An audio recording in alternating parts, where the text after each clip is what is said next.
Dear students, today we are going to read this beautiful poem, A Thing of Beauty is a Joy Forever, written by John Keats. तो John Keats द्वारा ये लिखी गई poem है जो कि nature प्रकृति का वर्णन करती है, प्रकृति की खूबसूरती का महत्व बताती है.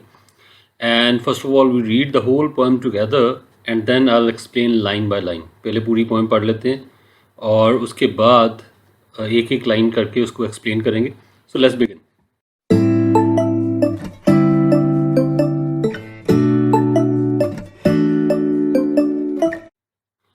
A thing of beauty is a joy forever. Its loveliness increases, it will never pass into nothingness, but still will keep a bower quiet for us and asleep. Full of sweet dreams and health and quiet breathing, therefore on every morrow are we wreathing. A flowery band to bind us to the earth, spite of despondence of the inhuman dearth of noble natures of the gloomy days, of all the unhealthy and o'er-darkened ways. Made for our searching, yes, in spite of all, some shape of beauty moves away the pall. From our dark spirits, such the sun, the moon, trees old and young, sprouting a shady boon.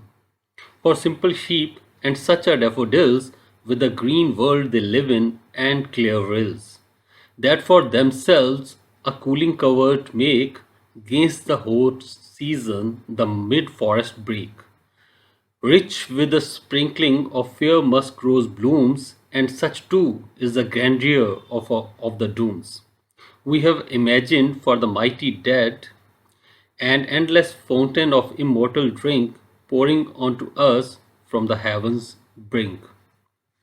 So it's a beautiful musical sounding poem. बड़ा simple rhyming scheme है. Ever never keep sleep breathing breathing AABB. तो यही वाली जो through out rhyming scheme चल रही है. Just last में थोड़ा सा पोइट ने ब्रेक किया है यहाँ पे, जहाँ पे डेड जो है उसको मैच नहीं कर रहा. हालांकि all through the rest of the poem the rhyming scheme is AABB. So that's how it goes. And now let's understand the whole poem line by line. एक एक लाइन करके इसको पढ़ते हैं. A thing of beauty is a joy for ever. So poet कह रहे हैं thing of beauty, खूबसूरती की चीज़, खूबसूरती की वस्तु हमेशा के लिए जॉय देती है. और ये खूबसूरती की वस्तु क्या है? प्रकृति की बात हो रही है, नेचर की बात हो रही है. सो पोइट कह रहा है कि जो नेचर की खूबसूरती है, नेचर की कोई भी खूबसूरत क्रिएशन हमेशा के लिए हमें जॉय देती है. चाहे वो नदियाँ हों, चाहे वो पहाड़ हो, चाहे वो पेड़ हों, पौधे हों, कुछ भी नेचर की चीज़ हो, हमें उसका जो सीन है, जो जब हम इमेजिन करते हैं तो हमें खूबसूरती मिलती है, हमें खुशी मिलती है. It's loveliness increases. और उसकी जो लवलीनेस है, ब्यूटी है, प्यारापन है, खूबसूरती है, वो इंक्रीज़ होती है, बढ़ती जाती है. It will never pass into nothingness. और कभी भी ये नथिंगनेस मतलब ज़ीरो में, शून्य में ये चीज़ कभी नहीं जाएगी. कभी भी प्रकृति की खूबसूरती जो है वो ख़त्म नहीं होगी. और यहाँ पे उसका मतलब ये भी है कि जब हम कोई प्राकृतिक दृश्य अपने मन में बैठा लेते हैं, खूबसूरती देखते हैं, तो वो दृश्य कभी भी हमारे मन से नहीं जाता, कभी वो नथिंगनेस के बराबर नहीं पहुँचता. तो ये नहीं कि उसकी वैल्यू ख़त्म हो जाती है, ऐसा कभी नहीं होता. But still will keep. और ये जो नेचर है ये हमेशा के लिए हमें कीप करेगी, हमारे पास रखेगी. सो नेचर कभी भी ख़त्म नहीं होगी. ए बावर क्वाइट फॉर अस. और एक बावर, एक पेड़ों का झुरमुट जो छांव दे रहा है, पेड़ आपस में जुड़े हुए हैं, इस तरह का जो कुंज बना हुआ है. सो नेचर की बात हो रही है कि नेचर कैसे अलग अलग वस्तुओं को, अलग अलग अपने ऑब्जेक्ट्स को हमारे लिए रखती है, हमारे लिए पेश करती है, हमारी खुशी के लिए. और वो कह रहा है कि कहीं ना कहीं एक बावर, एक पेड़ों का झुरमुट हमेशा हमारे लिए रहेगा. And sleep. और ऐसी हमें स्लीप मिलेगी, ऐसे वातावरण में, नेचर में ऐसी अच्छी नींद मिलती है. फुल ऑफ स्वीट ड्रीम्स, जो कि स्वीट ड्रीम से भरी होती है, अच्छे सपनों से, मीठे सपनों से. And health. और हमें हेल्थ भी मिलती है. And quite breathing. और साइलेंट ब्रीदिंग मतलब ये जो पूरा नेचर का जो सीन है, तो उसमें हमें बड़ा आराम मिलता है, शांति मिलती है, अच्छा सांस ले पाते हैं. Therefore on every morrow are we reading. और इसीलिए हर एक मॉरो, टुमारो, कल, आने वाले कल पे वी आर रीडिंग. रीडिंग मतलब एक फूलों की जो माला है वो डाल रहे हैं, सजा रहे हैं. ए फ्लावरी बैंड, और वही बात, फ्लावरी बैंड, फूलों की माला, to bind us to the earth, इस धरती से हमें जोड़ने के लिए। वही कह रहा है कि इन लाइंस में मतलब यही है कि हम हमेशा डिपेंडेंट रहते हैं नेचर पे, आने वाले कल में भी हम यही जो है नेचर पे ही डिपेंडेंट रहेंगे। ये जो फूलों की माला अर्पण करना नेचर को, एक तरह से हम नेचर के प्रति समर्पित रहेंगे। स्पाइट ऑफ डेस्पोडेंस, और स्पाइट ऑफ, डिस्पाइट ऑफ, कि डेस्पोडेंस के बावजूद, निराशा के बावजूद, of the inhuman dearth of noble natures, और ये जो इनह्यूमन अमानवीय डर्थ है, जो कमी है नोबल नेचर्स की, अच्छे कर्मों की, अच्छे कर्म करने वाले लोगों की, ऑफ द ग्लूमी डेज, और जो ग्लूमी सैड डेज हैं, दुख भरे दिन हैं, of all the unhealthy and over darkened ways, और जितने भी अनहेल्दी, जो अच्छे नहीं हैं, हेल्दी नहीं हैं, ओवर डार्कन, ज़्यादा ही अंधेरे वाले जो वेज हैं, हमारे तौर तरीके हैं। तो नेचर, एक तरफ नेचर है जो कि खूबसूरती देती है, और दूसरी तरफ पोइट बात कर रहा है कि जो ये जो कलयुग की बात हम कहें, निराशा की बात कहें, कि हमारे आसपास हम देखते हैं निराशा है, अच्छे लोग नहीं हैं, ओवर डार्कन वेज हैं, लोगों के तौर तरीके जो हैं बुरे हैं। मेड फॉर आवर सर्चिंग, ये सब चीज़ें हमारी सर्चिंग के लिए बनी हैं, हम ढूंढते हैं तो ये चीज़ें हमें मिलती हैं। Yes, in spite of all, और हाँ इन सब के बावजूद, some shape of beauty moves away the pall from our dark spirits, और इस सब के बावजूद कि कुछ ना कुछ, कोई ना कोई शेप ऑफ ब्यूटी, कोई ना कोई प्रकृति की ये जो खूबसूरती है, ये जो पॉल है, ये जो कफन है, फ्रॉम आवर डार्क स्पिरिट्स, हमारी अंधेरी आत्मा से, हमारे अंधेरे मन के ऊपर से ये जो कफन है वो हटाती है। तो यही बात हो रही है कि ये जो जो भी अंधकार है, जो भी बुराई है, निराशा है दुनिया में, तो इसको कैसे हटाया जा सकता है, वो फिर वही नेचर पे लेके आ रहा है पोएट, कि नेचर जो है वही इसका एक सॉल्यूशन है, कि नेचर ही जो है हमारी, नेचर की कोई ना कोई खूबसूरती वाली जो चीज़ है, ये जो पॉल है, ये जो कफन है, हमारी अंधकारमयी आत्मा के ऊपर से वो हटाती है।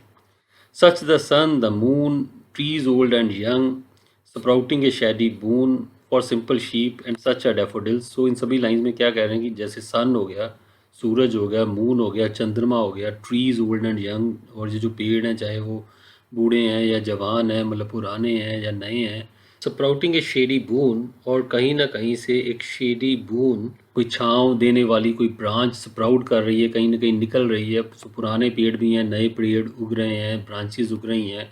और सिंपल शीप, और जैसे सिंपल शीप ले लो, आप भेड़ ले लो, एनिमल्स ले लो, एंड सच अ डैफोडिल्स, और दूसरी तरफ आप डैफोडिल्स, फ्लावर्स ले लो, with a green world they live in, और जिस ग्रीन वर्ल्ड में, जिस हरी भरी हरियाली भरी दुनिया में ये सब जीते हैं, पेड़ पौधे जानवर, एंड क्लियर रिल्स, और जो क्लियर रिल्स हैं, साफ छोटी बहती हुई नदियां हैं, that for themselves a cooling covert make against the hot season, और ये जो खुद मिलके जो नदियां हैं, ये जो हरियाली है, एक ठंडा कवर्ट, एक जैसे छुपा हुआ एक पर्दा बनाते हैं अगेंस्ट द हॉट सीज़न, इस गर्म सीज़न के खिलाफ। सो गर्मी से हमें ये बचाते हैं।